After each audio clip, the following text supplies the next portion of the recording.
Henry Ford said that history was bunk, and Napoleon said that history was the only true psychology and the only true philosophy. I think we can all realise that if we got the wrong history and been given the wrong information, it is bunk.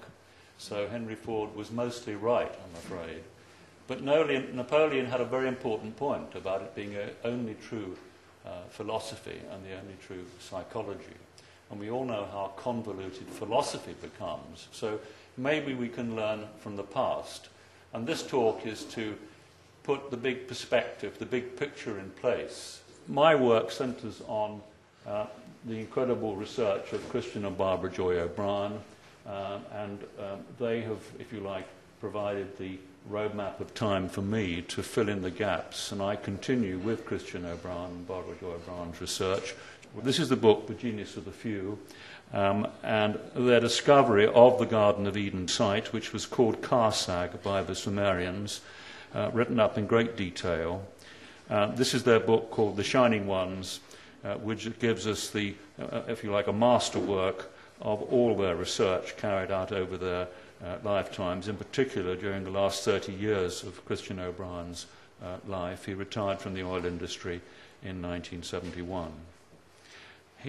One of his most interesting discoveries is this island of Atlantis, but he was one of the world's great exploration geologists. He was responsible for rewriting geology books. He went out to the area of the Mesopotamian plains in 1936 as a young geologist from Cambridge to work as an exploration geologist and surveyor.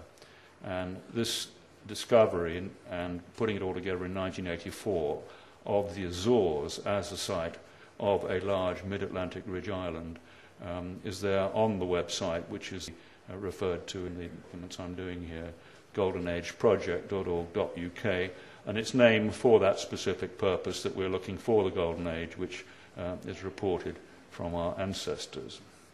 The primary sources are The Genius of the Few, a book called The Path of Light.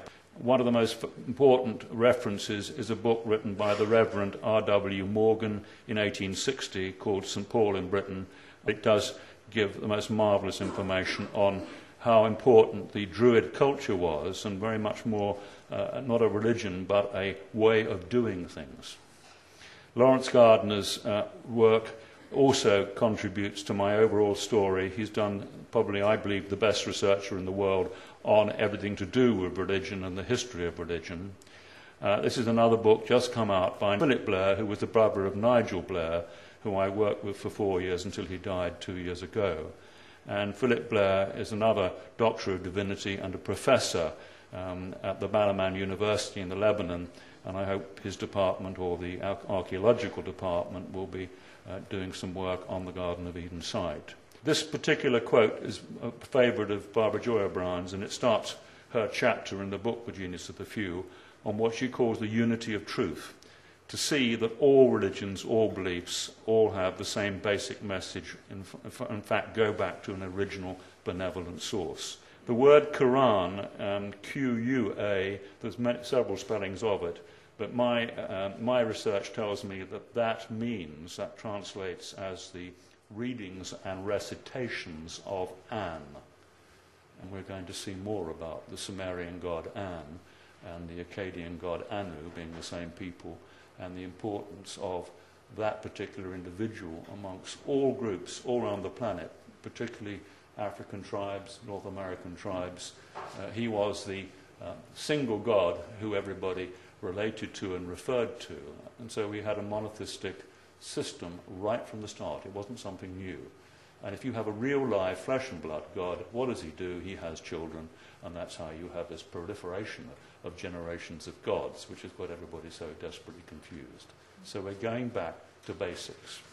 What we're talking about here is survivors from global catastrophe arriving in southern Lebanon circa 9,500 BC to restart agriculture and civilization at a place called Karsag, or Eden, later named as the Garden of Eden, led by An and Enlil, or Enlil. Together with 7 archangels, led by Gabriel, and her name comes through as Ninkarsag, Earth Mother, Mother Hubbard, all sorts of names linking into that. Those three form a triad, principally because Enlil, his wife, is Gabriel or Ninkarsag. So Gabriel was a woman rather than a man, which is quite an interesting point from the point of view of history. And Gabriel didn't necessarily mean a name at all. It meant governor. She was governor of Karsag. And many of the names we're looking at here are names of people within a royal society. They're joined by the Watchers, who were the first order of craftsmen, as they're described, who are also teachers and craftsmen. And subsequent generations are known as the people of the god An.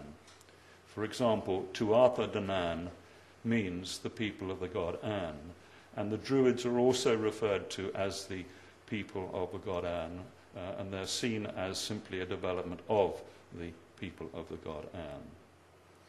They arrive in Britain around about 4000 BC, which is accepted by Colin Renfrew and all the conventional archaeologists as the start of agriculture and mixed farming in Britain from the Near East.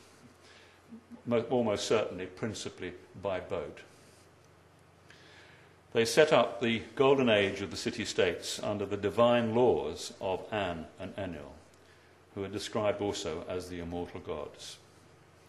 Enoch, on being summoned by An, is taken by two angels and visits the planted highlands. So we have this word heaven, which O'Brien translates and makes much more sense, the word Hashemin, with the root in the middle of that word Shem, meaning planted highlands, as opposed to some kind of nebulous place in the sky. To record the detail of what was going on, he was asked to write down everything in the language, we believe it was called Emi-An, the language of heaven.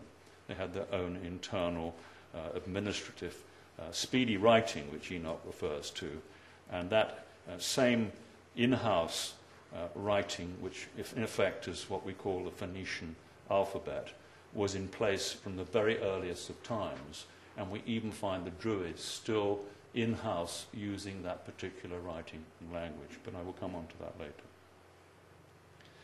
In the Bruce Codex, which is very important, probably the most important, along with the Askew Codex, source documents of what Jesus is actually teaching to his inner circle of disciples, and the translation of that is in the back of the room in that book called The Path of Light.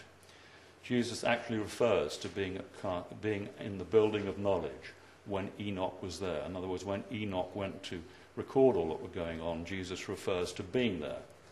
And Muhammad also describes a similar visit. We won't go into the detail of what's actually happening here, whether it was reincarnation or whatever else, but it's very important that within the records those two facts are accepted. Now, the philosophy and practice of the Golden Age equates as near as we can to the Abrahamic faith and is contained within the archaic, the oldest Sumerian records from which the Christian, Hebrew, Islamic, Vedic and other records eventually evolved.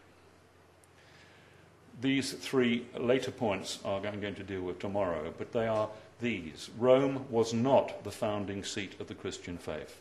The movement began in Britain, notably Glastonbury, amongst the Silurian people of the southwest, some while before St. Paul went to Rome. Baronius, the great Vatican historian, actually puts the date at AD 37. So the Vatican's own top man confirms that particular point.